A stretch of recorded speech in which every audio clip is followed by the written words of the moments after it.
Alô, alô, escamonautas, eu sou o Wilson Júnior e hoje vamos trazer listas, né? Vocês estão aí todos de quarentena, então eu vou renovar na verdade, uma lista que eu já fiz ano passado, que é de filmes de ficção científica na Netflix.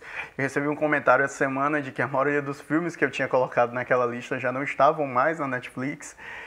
Eu acho que metade da lista saiu dos filmes, então eu estou fazendo aqui de novo, né, para atualizar. Entraram outros filmes legais de ficção científica na Netflix, então eu decidi fazer essa nova lista para que vocês possam ir assistir, aproveitar que vocês estão de quarentena, perdidos, sem saber, né? Agora um mundo de conteúdo para poder assistir e não sabe, eu vou direcionar aí o olhar de vocês.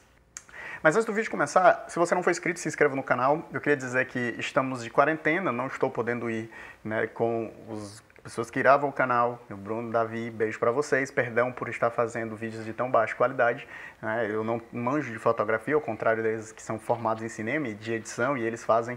Se você olhar os outros vídeos do canal, você vai ver que tem vídeos muito bem produzidos, que não é o caso desse que estou fazendo aqui de improviso, para que o canal não fique parado, já que a gente não tem data certa para essa quarentena acabar. E eu espero que vocês estejam ficando de quarentena, lavem as mãos, tomem cuidado, né, e vamos seguindo. E o segundo recadinho que eu tenho para dar para vocês é que o curso de escrita Começar a Escrever Contos está sendo distribuído gratuitamente no canal do YouTube, justamente por conta da quarentena, né, para que as pessoas possam aí ter conteúdos além do entretenimento, né, que possam estudar e aprender alguma coisa. Nosso curso de escrita iríamos começar uma segunda turma, porém, dada a situação toda do coronavírus, decidimos disponibilizá-lo gratuitamente. Então, se você está aqui no canal, é só você ir, vai ter playlist, né? Playlist Começar a Escrever Contos. Os vídeos estão saindo ainda, né? Todos os vídeos. Cada 2, 3, 4 dias a gente lança um vídeo novo. Já está quase fechando, né, o segundo módulo. E aí vamos partir para o terceiro módulo. Pois é, essa listinha nova, né? Esses filmes já estão há algum tempo na Netflix. Por sinal, assistam logo, porque eles podem sair a qualquer momento. Não é culpa minha. Não me culpem, porque a Netflix muda o catálogo dela o tempo inteiro. Então aproveitem enquanto eles estão aí disponíveis, que são filmes fantásticos. O primeiro filme dessa lista é Gravidade, do Alfonso Cuarón. Esse filme, né, que, se eu não me engano, deu o prêmio de melhor diretor para o Alfonso Cuarón. Agora eu estou na dúvida, mas eu acho que sim, ele ganhou essa premiação. É um excelente filme, né, especialmente na parte técnica dele. Eu lembrei e reassisti ele por conta de um vídeo que eu vi do Chris Hadfield, que era um astronauta da ISS. Vocês devem ter visto, ele ficou bem popular, o rosto dele, porque passou muitos anos na ISS, nos últimos anos, e ele fazia vários vídeos, né? Ele é um astronauta bigodudo, e eu assisti um vídeo dele comentando. Eu vou deixar aqui o link para vocês assistirem, ele comentando filmes de ficção científica. Ele adora ficção científica, ele comenta, e um deles que ele comenta é o Gravidade. E o Gravidade é esse filme que tem ali um diálogo super interessante com os elementos, né? Passar pelos elementos, vida e morte, né? E esse ciclo de morrer e renascer. A Sandra Bullock está muito bem no filme. Ele é um filme super tenso, angustiante e curto, né? Ele é um filme rápido, 1h30, se eu não me engano. E, poxa, os efeitos especiais desse filme, e é uma pena que você não possa assistir esse filme em 3D. Talvez até possa, dependendo da sua TV, da sua casa, você possa assistir em 3D. Mas esse filme no cinema, no IMAX e 3D, como eu assisti, foi uma experiência singular, espetacular, justamente por causa da imersão que ele gera, né? O uso da fotografia, que é uma coisa que é muito bem feita em todos os filmes do Cuarón. Nesse filme em especial brilha bastante os planos, as perspectivas, são super interessantes. A única coisa muito estranha do filme, né, é a gravidade, que se comporta de uma maneira completamente absurda, praticamente como uma força do mal destrutiva. Mas fica a indicação, Gravidade. A minha segunda indicação dessa lista, para mim, é o melhor filme de ficção científica da década, né, é A Chegada. Esse filme é do Denis Villeneuve, que é provavelmente um dos grandes nomes em termos de diretores em ascensão em Hollywood. Os últimos filmes dele, na realidade, eu não me recordo qual é um filme dele ruim, né? Os filmes dele são todos acertos, são todos filmes bons, bem dirigidos, bem trabalhados. Mas A Chegada se destaca dentro da produção dele, porque é um filme que vai falar sobre alienígenas, né? E só que de uma maneira muito singular, muito diferente. O filme ele é muito focado na linguagem. Se você nunca assistiu A Chegada, ele é um filme que vai falar ali sobre essas conchas, né? Essas naves em formato de concha que chegam pelo mundo inteiro e, né, as pessoas começam a tentar se comunicar com os alienígenas que tem dentro, que são uma espécie de... Eles são os heptapods, né? São umas mãos, assim, um polvo, uma lula gigante. E eles tentam, né, estabelecer uma comunicação. A protagonista do filme é vivida pela Amy Adams e ela é uma linguista. E ela vai justamente tentar, né, lentamente estabelecer um processo de comunicação para compreender a linguagem daqueles alienígenas. A narrativa ela vai fazer um jogo de temporalidades, onde a gente vê ela no presente, né, tentando dialogar com eles, e num futuro na relação dela com uma filha.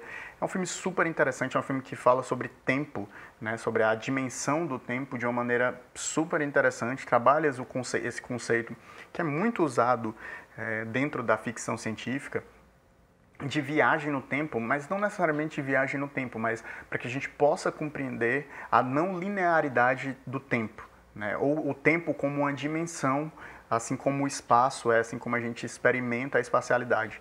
É um filme super interessante, super inteligente, para quem gosta de linguagem, né? de compreender como o pensamento se forma através da linguagem, como a linguagem faz a gente pensar, e como é interessante o processo de você aprender um novo idioma, e se você já aprendeu, né? Se você fala alguma outra língua, como o mundo e a sua compreensão de mundo, ela muda quando você entende, você ganha a possibilidade de entendê-lo de uma maneira diferente, né? Então, cara, A Chegada é fenomenal. Assistam, melhor ficção científica da década, fácil. Denis Villeneuve aí, vindo com Dune esse ano, fiquem ligados. O terceiro filme dessa lista é um filme polêmico, muito famoso, um clássico do cinema de ficção científica, um clássico do cinema como um todo, é Blade Runner. Ele é dirigido pelo Ridley Scott, né? Aí também o Alien, o Oitavo Passageiro. A carreira do Ridley fala por ele mesmo. E esse filme ele é muito polêmico porque ele foi muito reeditado. O Blade Runner, hoje em dia você provavelmente vai encontrar as versões definitivas do filme, que é a versão do diretor e etc. Mas esse filme, quando saiu, ele não fez sucesso, ele não foi aclamado pelo público. O Ridley Scott teve um problema com a distribuidora, né, com o estúdio fez um corte final porque o filme era muito confuso e não atendia às necessidades do público, e fez aí um corte muito mais explicativo para que qualquer dúvida que restasse na narrativa ficasse muito clara. Ele não gostou e anos depois ele fez um Director Cut, depois ele parece que não gostou desse Director Cut, fez um terceiro. Então tem aí várias versões desse mesmo filme, né? O que torna ele um objeto muito singular. Mas basicamente esse filme conta a história ali do Rick Deckard, né? Que ele é um caçador de replicantes. Replicantes eram espécies de seres humanos engenhados geneticamente que eram proibidos de viver na Terra. Eles eram utilizados para minerar, né, para trabalhos pesados fora do planeta.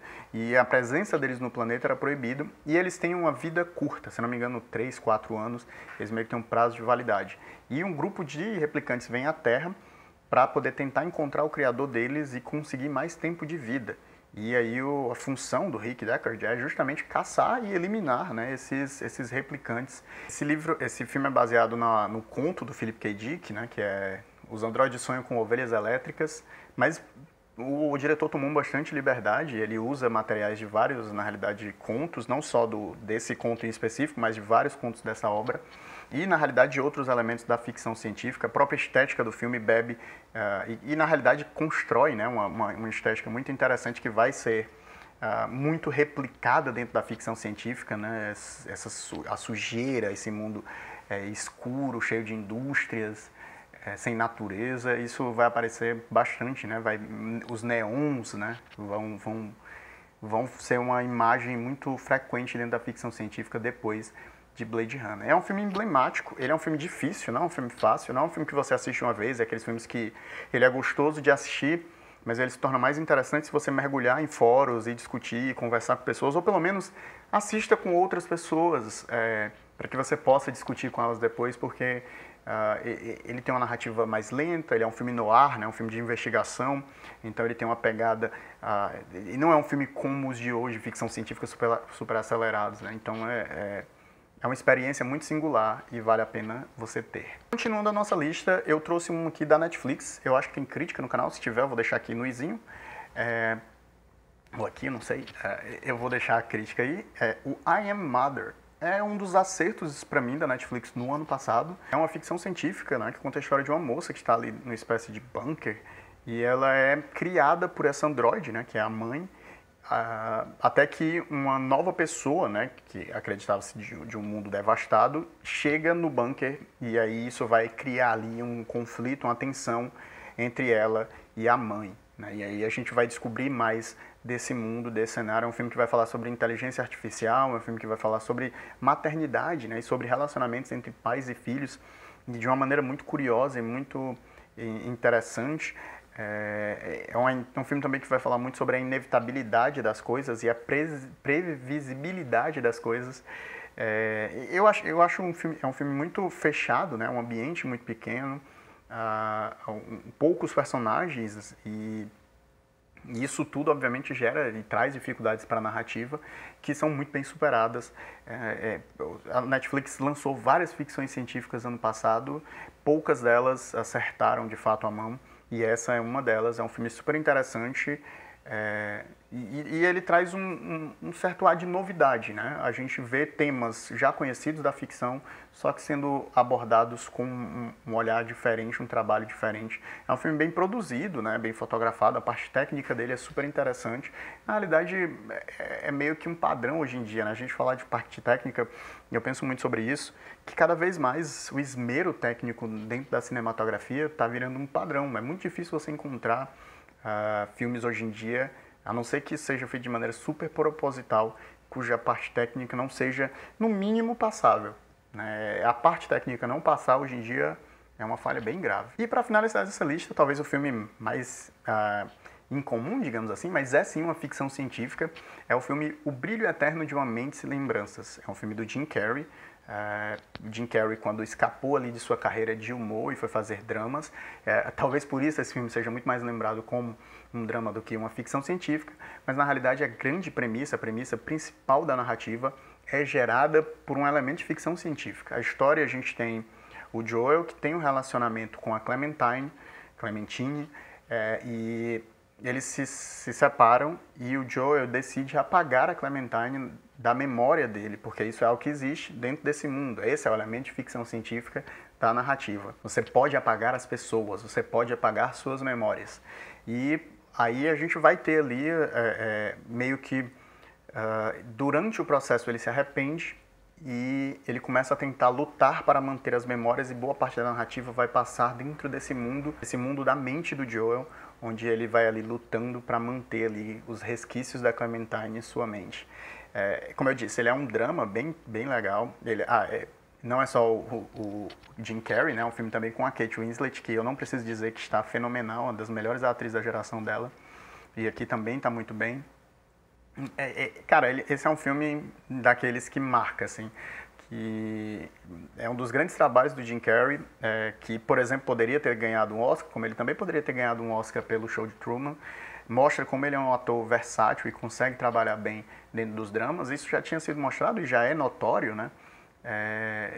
E é um papel super interessante. E eu gosto muito desse elemento, né, de estar na mente, e a narrativa, ela consegue fazer isso de uma maneira super interessante, criativa, né? Especialmente quando ela está trabalhando memórias de infância. Ele faz planos forçados, planos de perspectiva que faz você ver o Jim como uma criança, né? O cenário todo grande ao redor dele.